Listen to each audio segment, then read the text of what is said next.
breakfast time.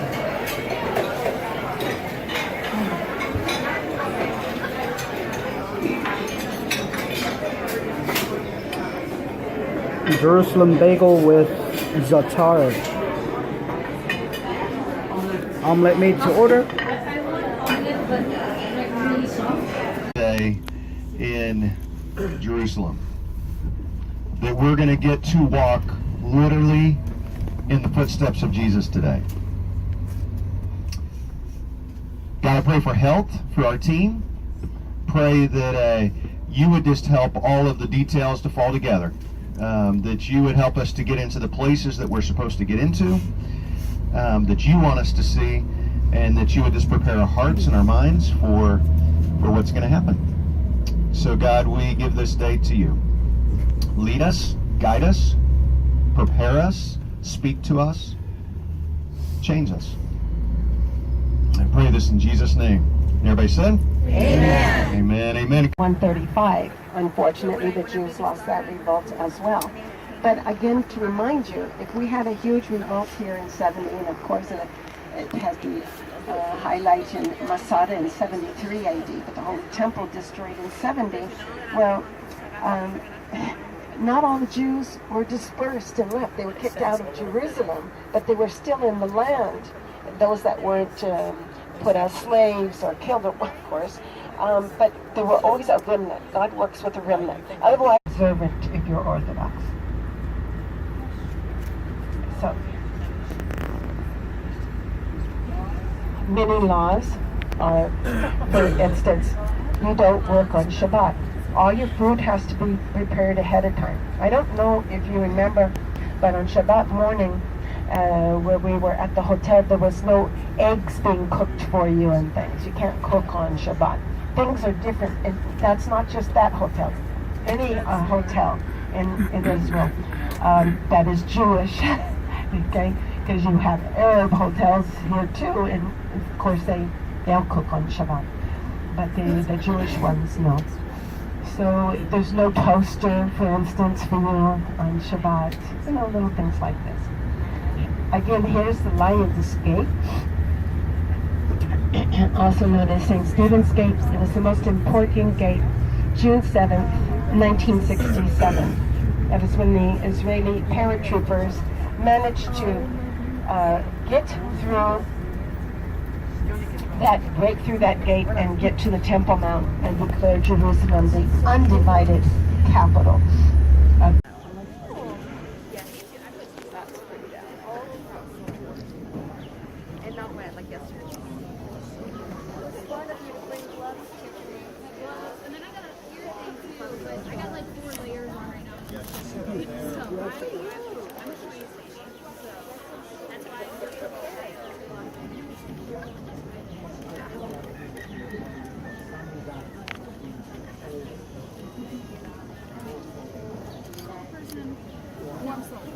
super simple God eater.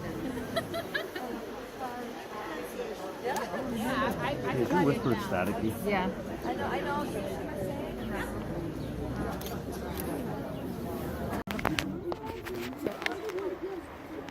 But then he wouldn't have been who he said he was. I haven't heard her. I just heard that. Okay. Okay. So, did you guys hear what I was saying here about this being the Mount of Olives? Oh, yeah. Garden of Gethsemane's at the bottom. Okay. I woke up a little bit. You didn't? We're like, what? My room is like flashing. Yeah, it's right under. Thunder was like. That's what it is. We had a storm last night? Yeah. I didn't hear it. Slept like a baby. Good for you. Woke up at 4:30, but I slept like a baby.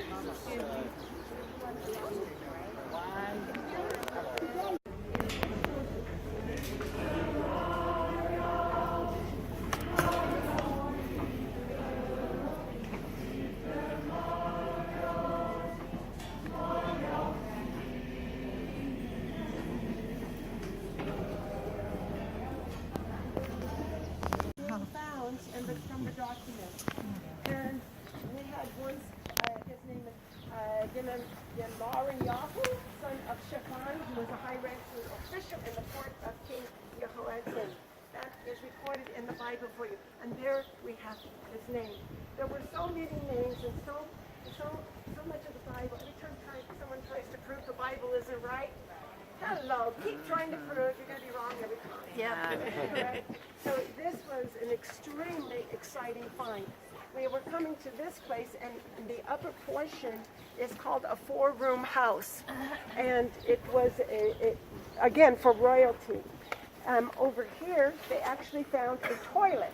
So, you know, toilets in that time were at a premium. It's right in front of me. There's a square stone with a big hole in the center. And that was part of a toilet that was probably somewhere in the upper room of the house, and rolled to that part. The wall itself is from the time of the Jebusites, and it was like a retaining wall for a fortress area. Indeed, how exciting archaeology is in Israel. You think the pages of the Bible are exciting for you? When you come here to the land and you're reading something from the Bible and then you see the actual, this is a number 1+. Yeah. 1+. City. David and Bathsheba were. Don't worry, we'll be catching up with a lot of families as we're walking through steep building from all directions.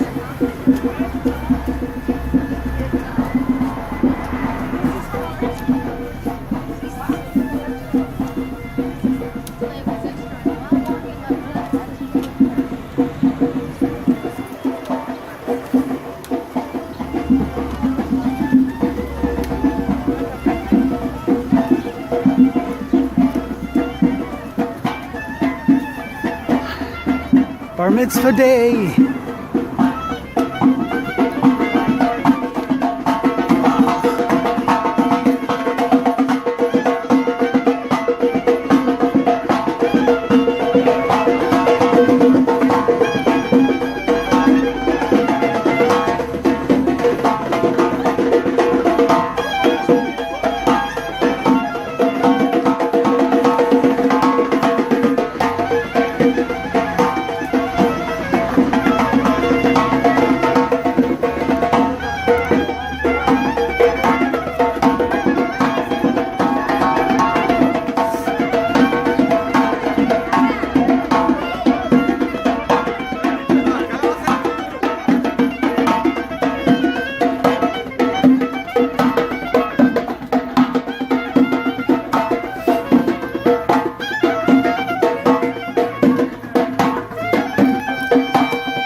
After you get your photos, let's gather right here for a group stop.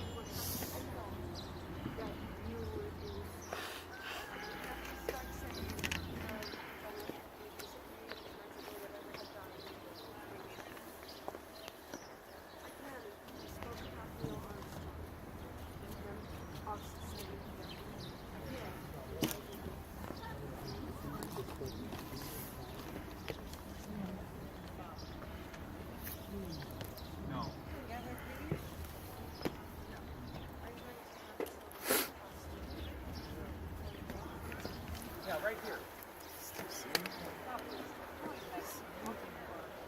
Ken. Kenito? Step vloggers.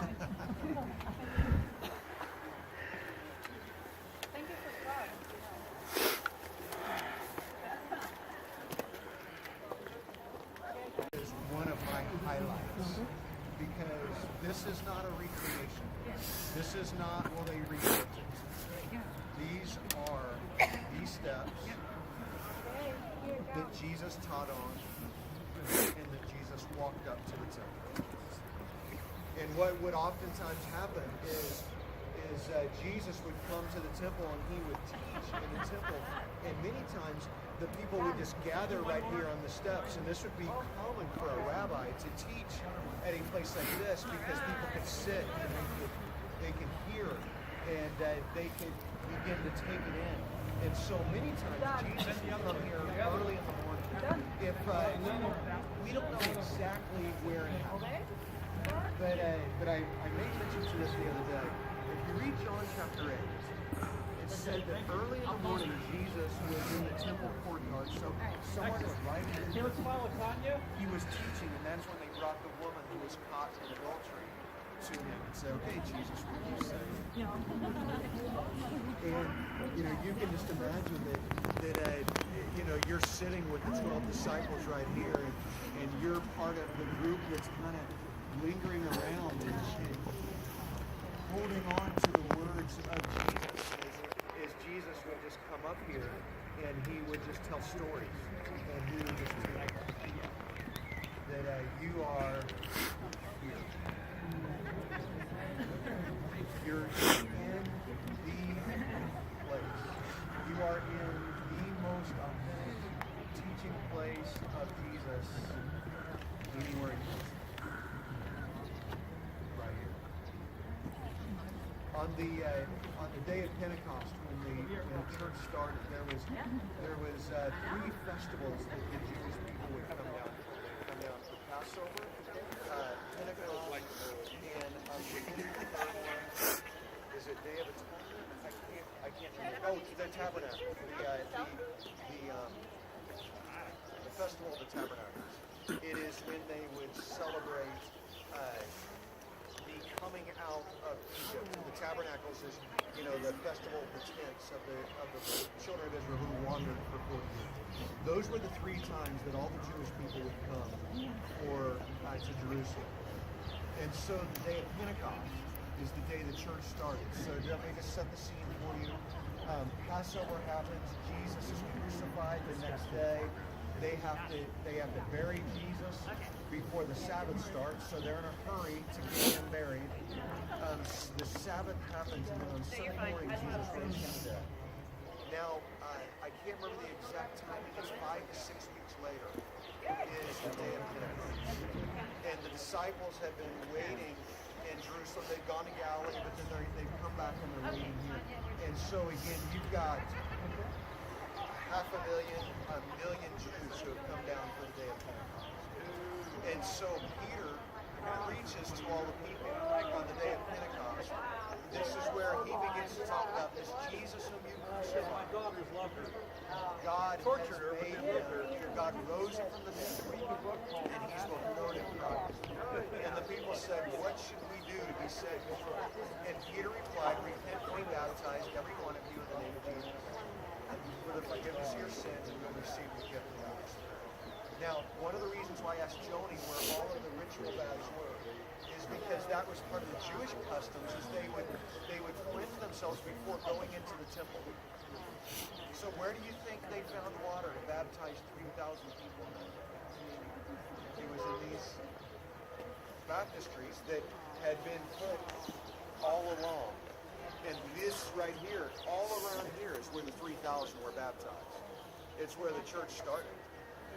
And they, as you can imagine, the disciples are baptizing, and maybe as soon as somebody was baptized, maybe they just baptized somebody else. Maybe the 11 disciples, 12 now because they've replaced Judas with Matthias. Maybe they're the ones who baptized all 3,000. I don't know.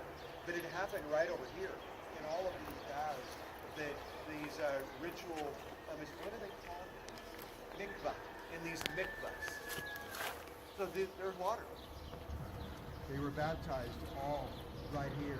And so this is just an amazing place. And what I'm so excited about is it wasn't raining, because I wanted you to sit down. I wanted you to feel like it would have felt like on that one of those days when our rabbi, a Jewish carpenter, came and would teach all the people, and they would flock. And maybe, there was days where these entire steps are just full of people coming to hear Jesus.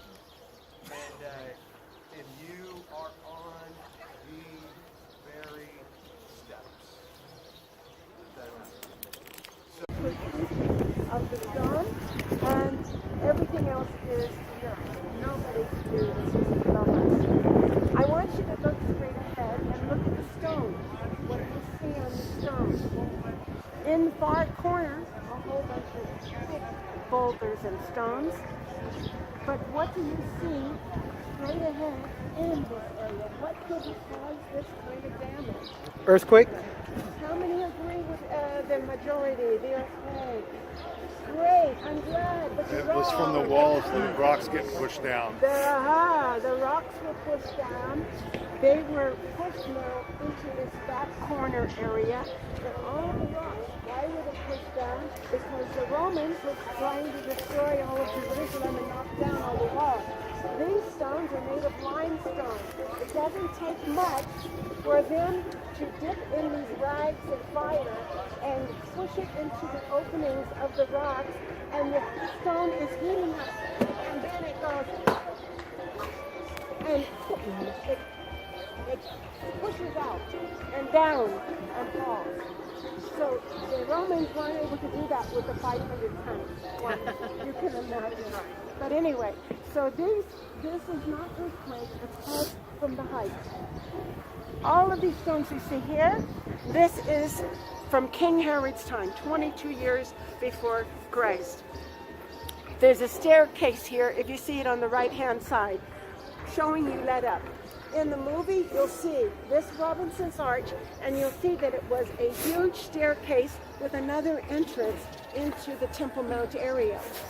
Over here in one of these stones, you see two holes, and that's a legend by the Muslims that Muhammad came, tied his horse Barak, and went up to the temple and to the heavens to get his Barak.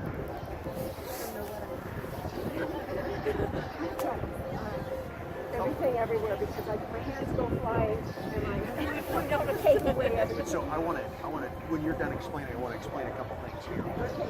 Now we have a stone that's directly on the left of the side, and that's called Judah's Place of Trumpet. The original is in the Israel Museum. This stone was on this corner, southwest. Everyone before 1968 and thereafter, even some. She said, and we'll give everybody a chance to come on up here, these storefronts, this is where they would have been selling some of the lambs for sacrifice and that type of thing. Now that got moved into the temple courts when Jesus got angry and overturned the tables. But I want you to know, when you come up here, I want you to take a picture of these stones, because this is a fulfillment of prophecy.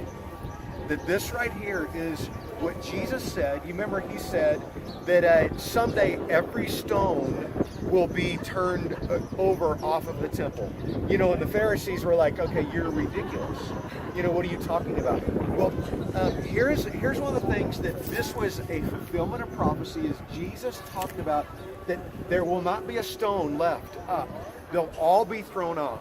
That happened in 70 AD when the Romans came and destroyed Jerusalem. The destruction of Jerusalem happened in 70 AD. Now, why is that important?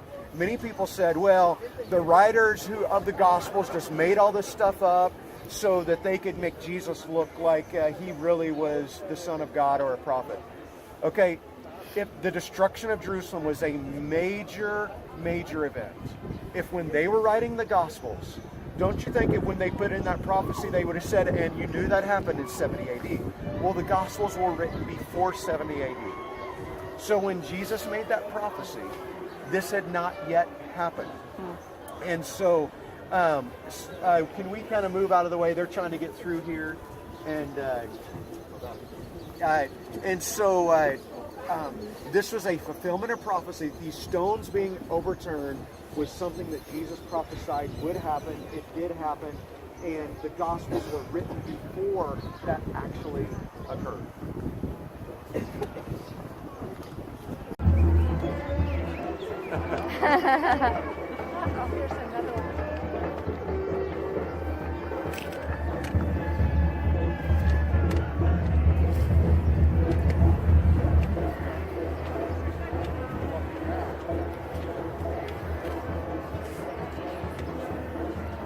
Oh, one more, babe.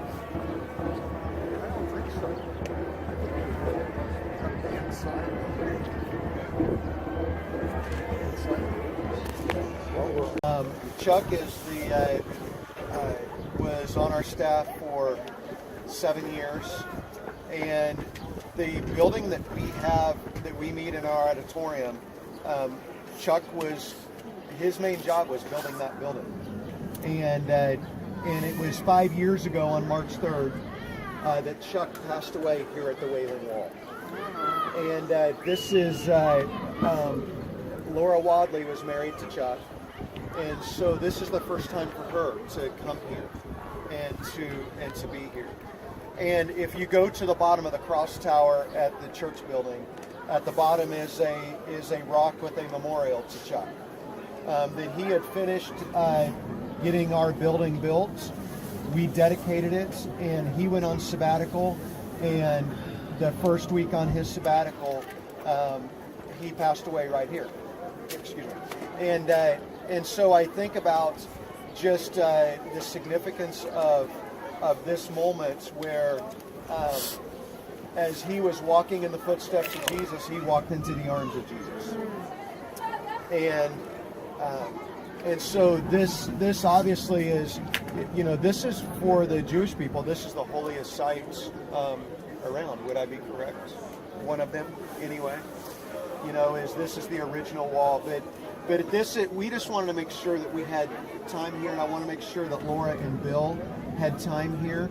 And so we're going to go in and we're going to pray and be able to spend time. And we're just going to, obviously they can't be together because there's a women's side and a men's side, but we want to make sure that they have time here and just to be on their own and to do what they need to do before we go to lunch. But I just wanted you all to be a part of, this is a significant time and a significant moment. And I know, Chuck was my best friend, and he was a man of God. He was truly a man of God. And I just think this place holds a lot of meaning for me, but it also just reminds me, he went into the arms of Jesus right here. And so this is a place, Laura, I love you. And we have walked a lot of journey together. And Bill, thank you. And I know just you being here supporting your wife. So I just thought we'd just pray, and then we'll just let you go do your thing. God, thank you for this place. God, not only the significance of this wall that stood when Jesus was alive, but knowing that this was the last place that our friend and pastor stood before you took him home. And so, God, thank you for this day and the significance of this. God, I pray for Laura and her heart, for Bill, that you would be with them. And pray this in Jesus' name. Amen. Amen.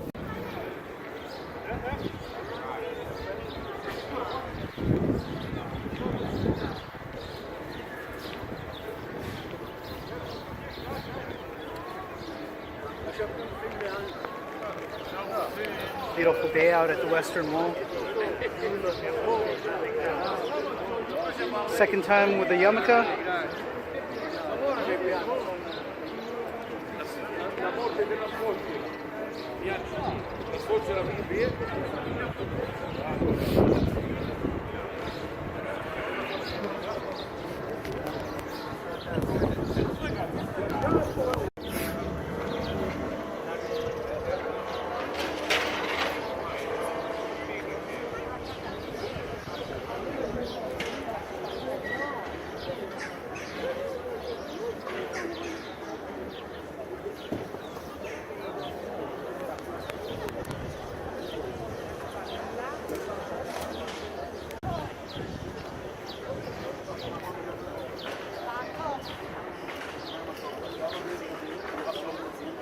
The women have a separate side.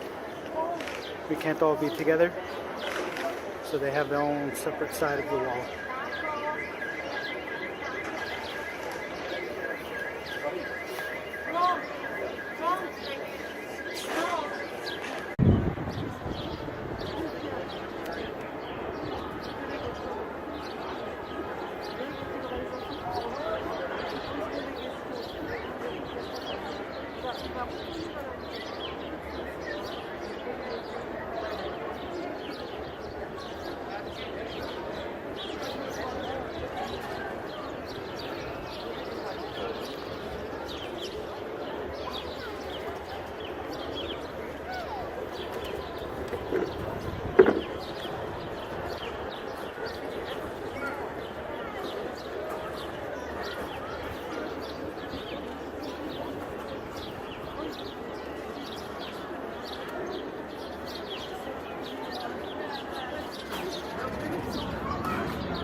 If somebody would like any soft drink, it costs $3. Sprite, Coke, Zero, wherever. Can I get a Coke? Yummy, yummy. From Miami. Here we are. Only we catch this last night. From the Dead Sea. Sea bass. That's cilantro, no? Is it cilantro? Wow. Lunchtime. Why?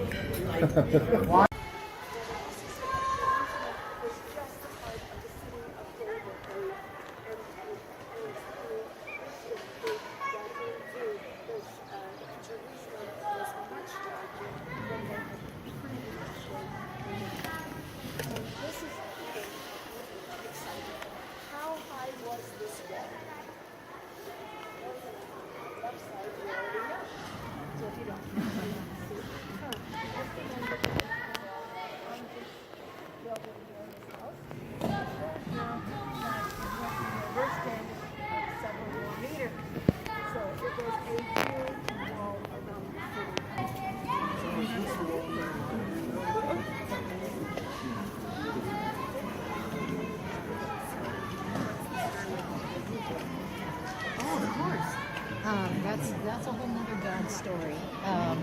Chuck passed in March of 2014. Yes, yes.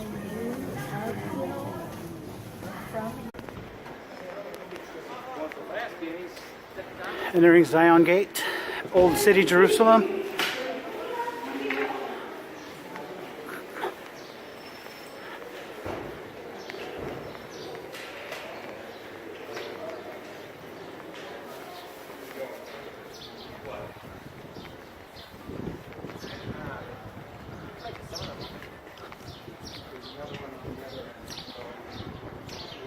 Oh, wow.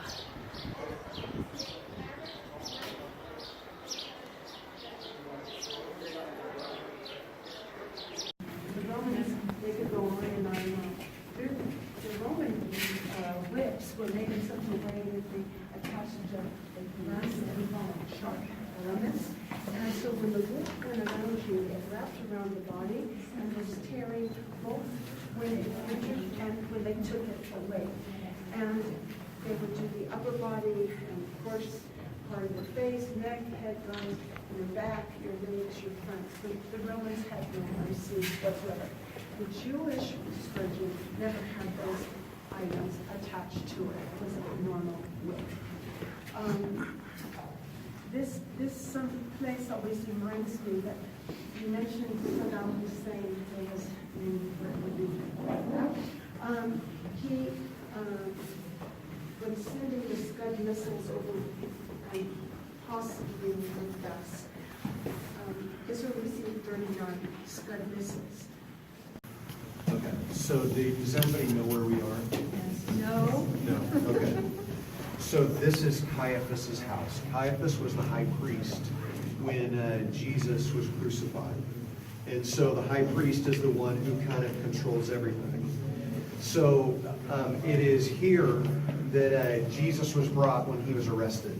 So after Jesus was arrested in the garden, he was brought to Caiaphas' house so he could be held here until daylight and they could start his trial. And so in a minute, we're going to be walking down into the pit where Jesus was held in between when he was arrested and before he was put on trial. Come.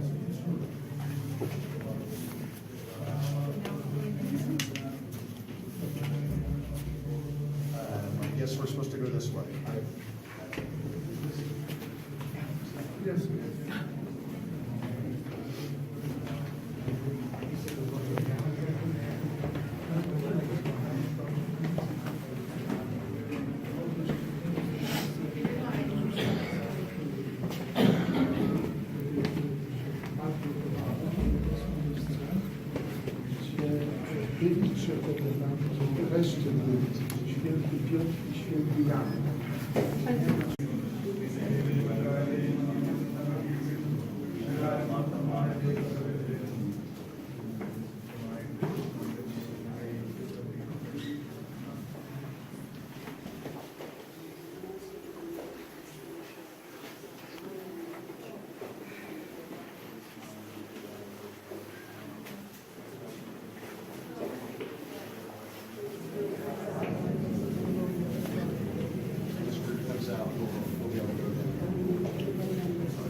Everybody needs to come into this room so that we can quickly go down.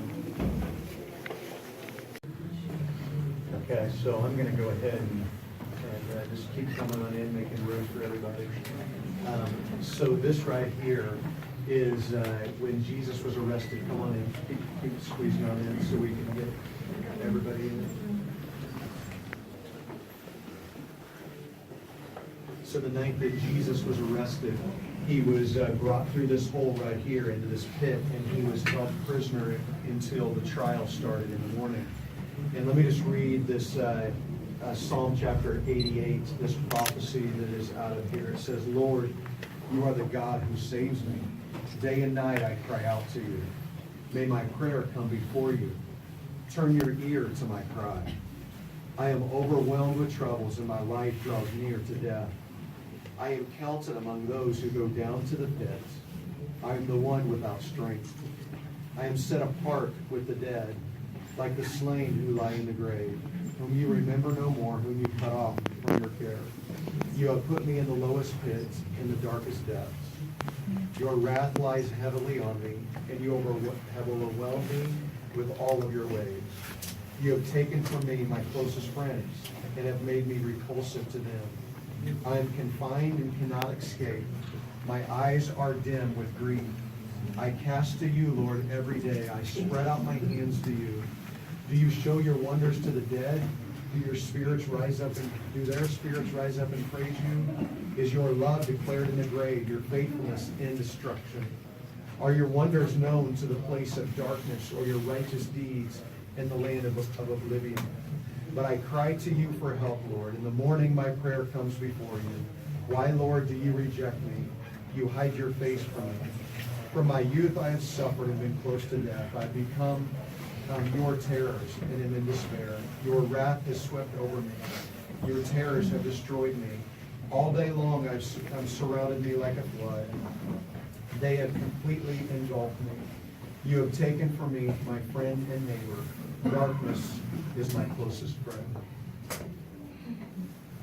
And when his sun not sparing, sent him to die, I scarce can take it in, that on the cross my burden gladly bearing, he bled and died.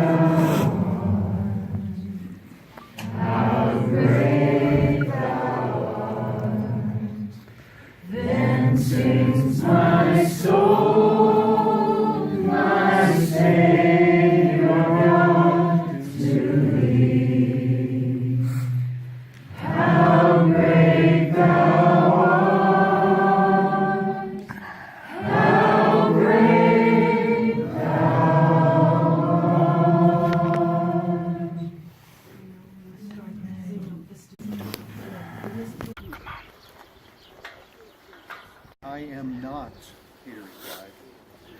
About an hour later, another asserted, certainly this fellow is with him, for he's a Galilean.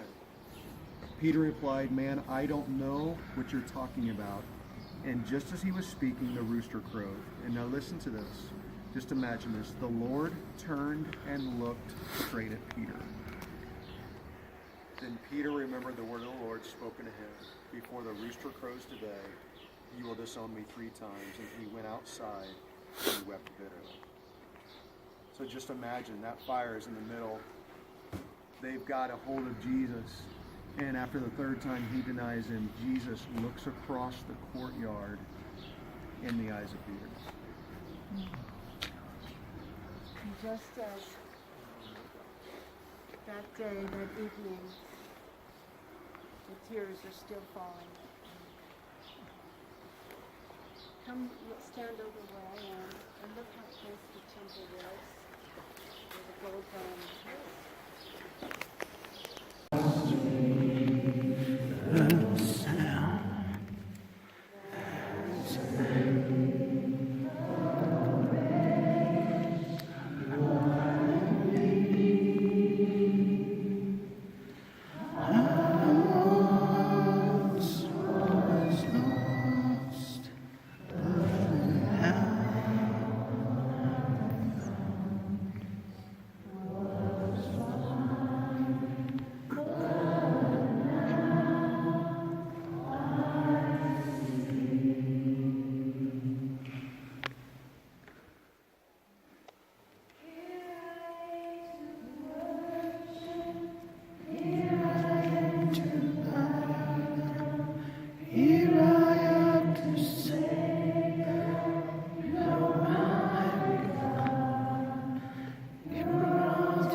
There's a monastery that's built in the middle of it.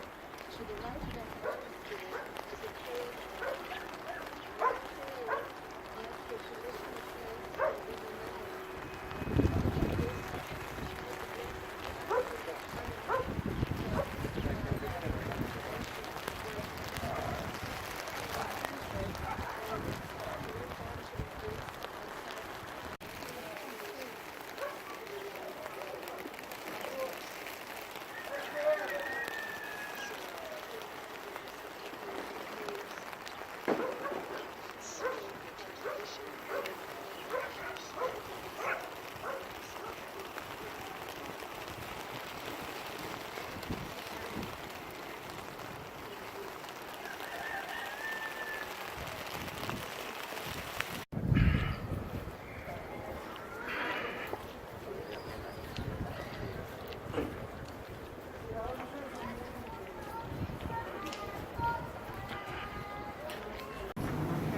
And lo and behold, this place has always been important to the Jewish people.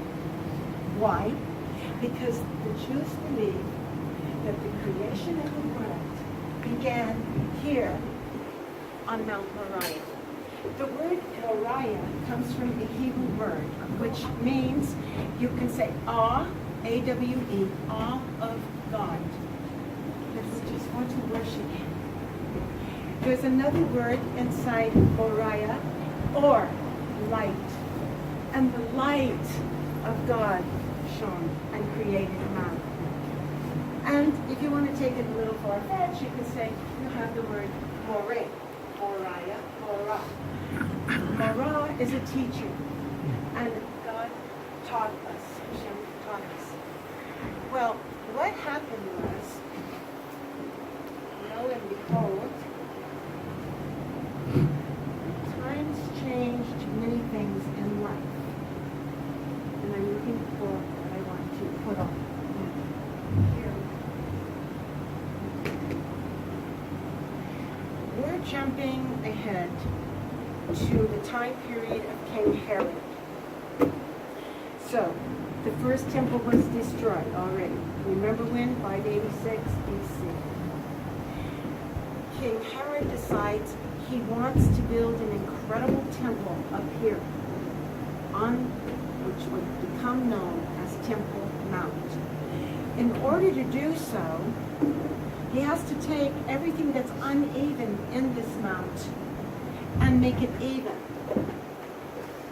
He expands both north, this is south, north and south, east, west, and now doubles the size of the platform.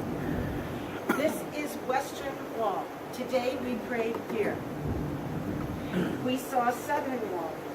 The other day we saw the Eastern Wall, and we passed. This huge wall is a retaining wall supporting any buildings that will go up here. Fortunately,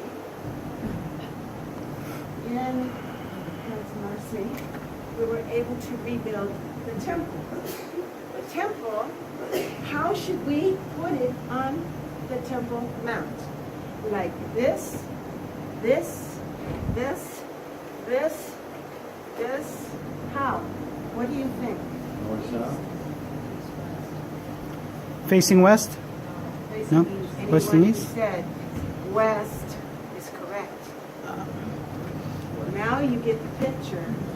The Holy of Holies is the closest to the western wall. Therefore, we want to pray at the western wall. This evening, we are going to be walking along the rest of the plaza of the western wall, and you're going to be standing right opposite where the Holy of Holies was. We're not going to be able to get any close to it. This, let's geographically set the stage again. The Kidron Valley. I'm the Mount of Olives. This area over here, continuation of the Ben Hinnom Valley, Gehenna. And there was a valley that went in front of the western wall. These three valleys, again, making up that letter Shem, which represents the name of God. Unfortunately, 70 AD saw much turbulence in the land, culminating with the destruction of the Holy Temple. Many hundreds of years later, in 691, this unfortunate building was created on top of the Mount of Olives. This is the Dome of the Rock. Okay? Today we have the Alaska Mosque, etc. Because this mosque, Muslims, is here, beginning in 691, the Muslims decided they wanted easier access to their holy place. Therefore, they built structures up and closer, easier access to the holy place. What has happened is, all of these structures, homes and whatnot, have been basically, we have dug underneath along the western wall. You will see it as we tunnel through. Not tunnel through, as we walk through the tunnel. I'm not giving you a... Fortunately, it's proven from the Bible that one day the most wonderful thing in the world will happen, because heavenly Jerusalem will return to the Temple Mount. That is very fortunate. What we have over here, I'll need you to exit stage right a little, is here is the Western Wall. Here we have today the Golden Dome. Here we have arches that were made, and we're entering into, if this works, where it's not working. Now it might. So pause. Bye-bye. So, we have the open plaza now where you were praying at, and the Western Wall.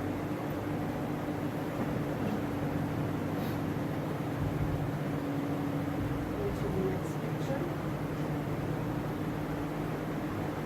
Here we have part of the Wilson's Arch.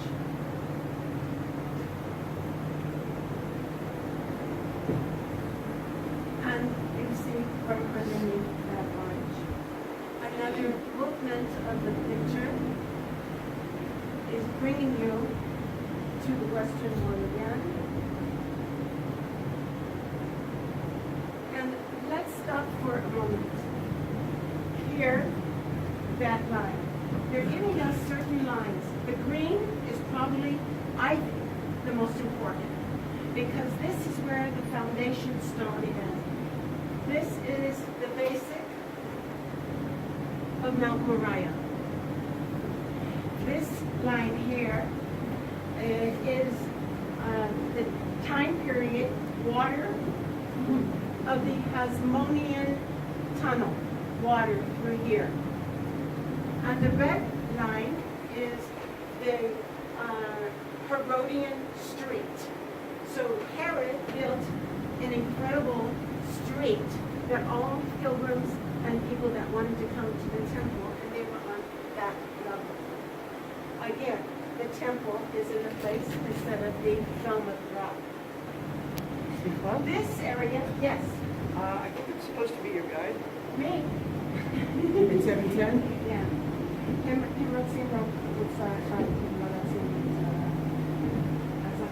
יש לה חופש.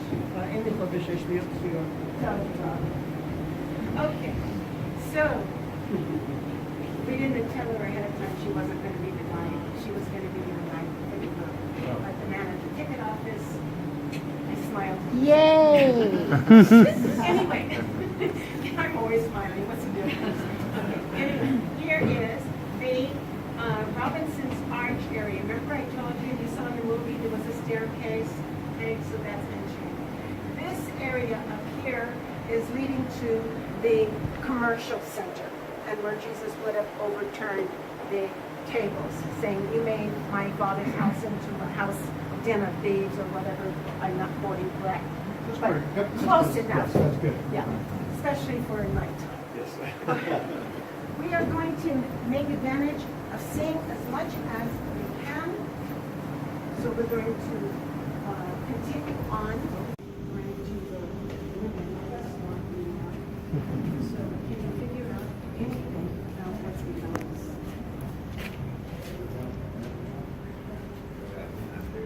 Hey, somebody's using the glass.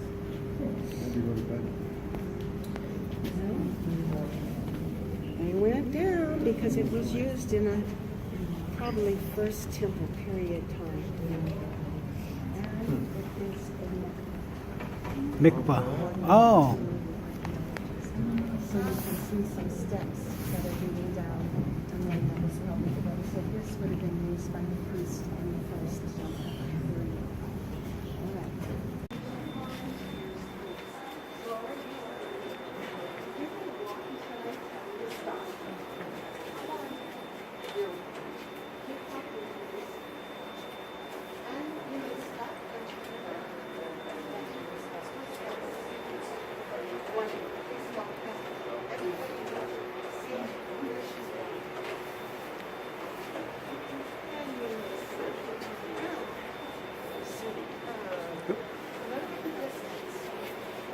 Laura, are you still there? Yeah, quiet. Okay. Ladies and gentlemen, that is one stone. One stone. Where they're standing, 45 feet long, 9 to almost 11 feet tall. What? And 11 to 15 feet wide, weighing over 500 some tons.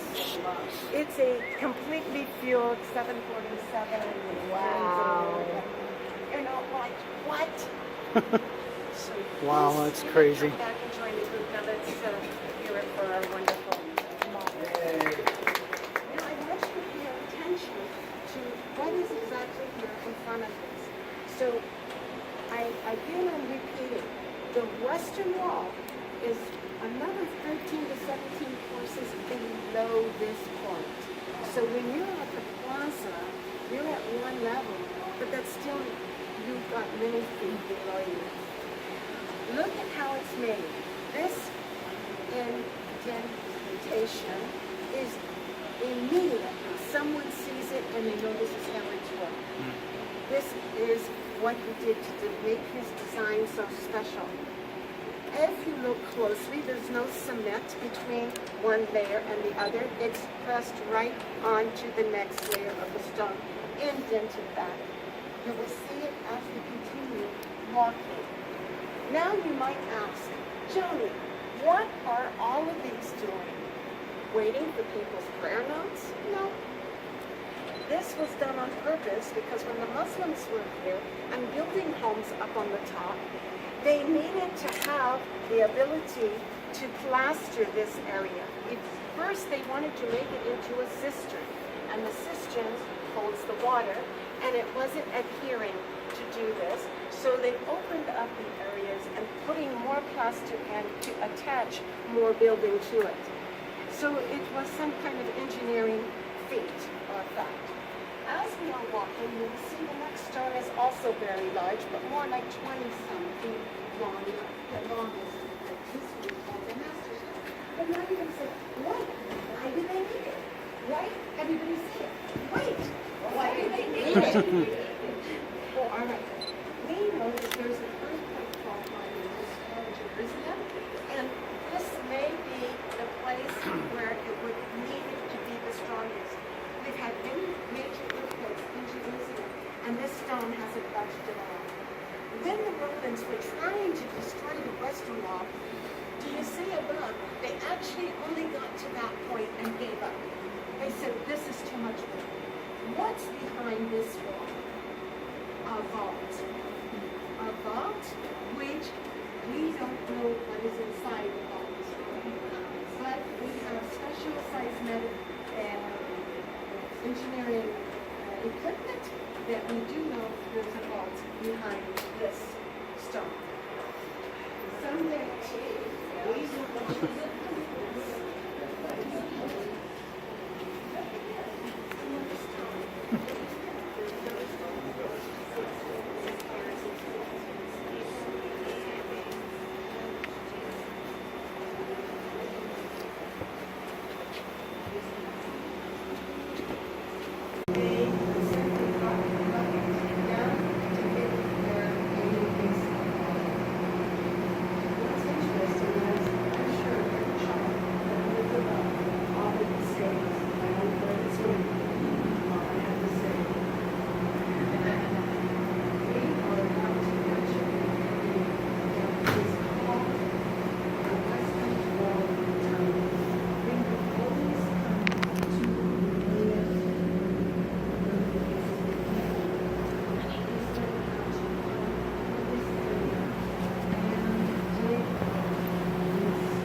Ooh.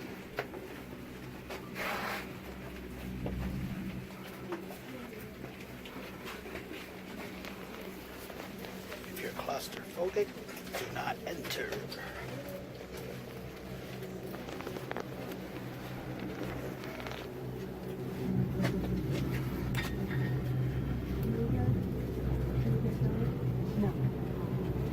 Can you? No.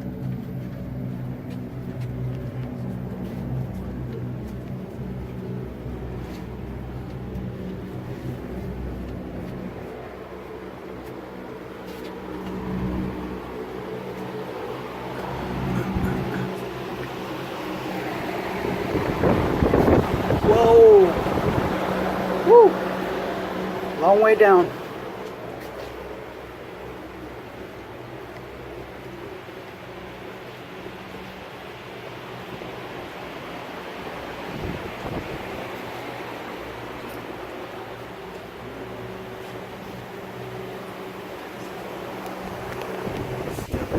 Still going.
The street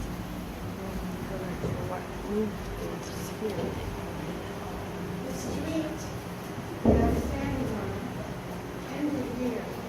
They said because Herod died. So people decided, well, we don't know what we're going to do, but there's obviously going to be some changes. So we'll just wait and life went on and just go through the street.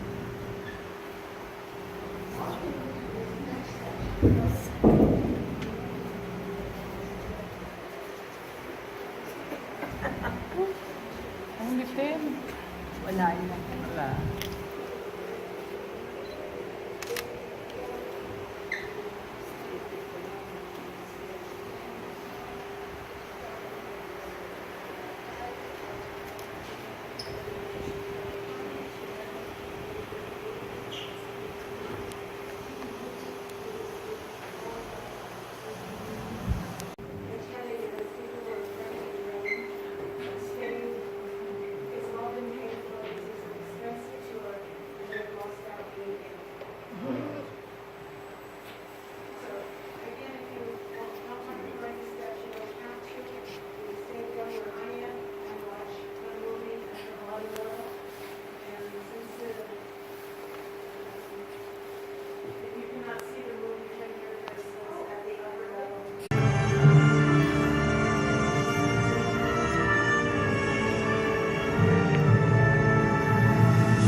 Sorry.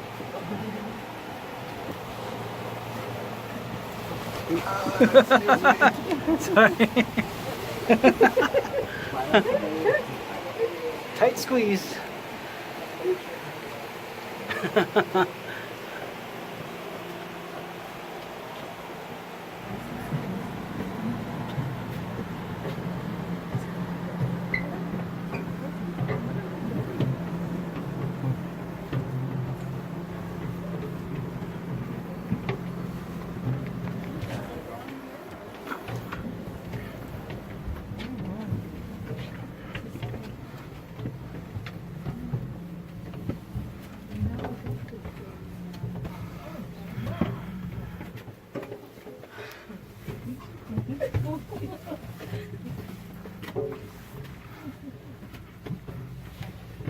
Whoa. A little tighter. Gotta slide in sideways. Oh, your head just barely went through that. It's like a bus driver.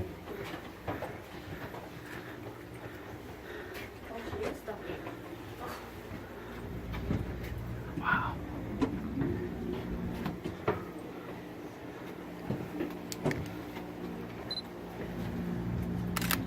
Aqueduct.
Leaving the Western Wall at night.